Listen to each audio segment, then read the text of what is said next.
highly recommended and legit munang hambal sa aton nga amigo. So nag-build kita dere sang 24Ah nga battery kay migo nato nag-PM kay gusto i-upgrade ang iyang UPS.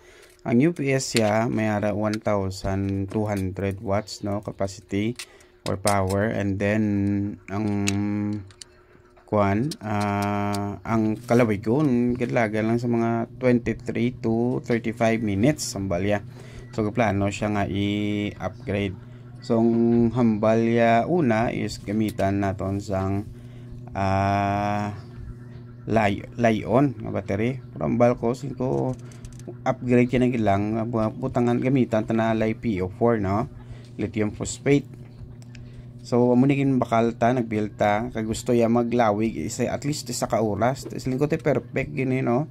24Ah i-build ta kay piho ginayat isa ka oras sobra gini ang mahatag si mo nga power.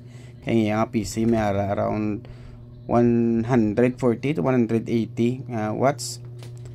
So amo ni ginorderan naton mayo nga klase nga battery, nami nga klase nga BMS kag nami nga klase nga active balancer.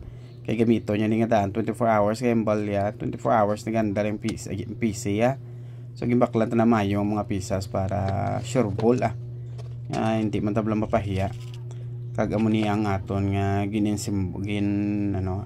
assemble subong no. Kag na make sure ta nga nakasolda ang tanan tang mga connection para wala ta sang loose connection blaway sang init nga matabo, wala sang short circuit nga matabo. So ang ato ning LiPo4 may aray na siya 2,000 to 5,000 life cycle. So gudlaga na siya 5 years to 10 years no. So bawi-bawi kagid si mo magasto, medyo may presyo lang sa kumpara sa Lion nga battery, pero bawi mo gid ang mga investment kag since kay gamito niya sa rubo-rubo yang nga gamitay. So mas nami ini siya kay nami ang build sa kining klase nga battery. So natapos na ang ato na symbol, wala pa na klaro ang wiring. I-test anay kung insakto ang aton nga nakuha nga voltahe. Gimitan na sa tester. So 12 volts ang gina-aim ta kag may ara ta sang 13.1 volts nga nakuha. So 4S, 4P, 4 series, 4 parallel nga battery pack ang ginobrata. Kag gwapo ni sang iya nga UPS guys, kay APC ang brand. Gilantaw ko online, baka mahal. Daw lapit 10,000 gid.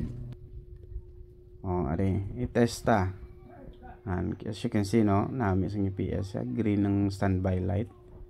So check ta kung ga work ang aton nga 120 nga 220 nga outlet. So mayara to 235. So goods. Ayos gid. Ano natin nga ginang UPS i-upgrade ta ang battery sa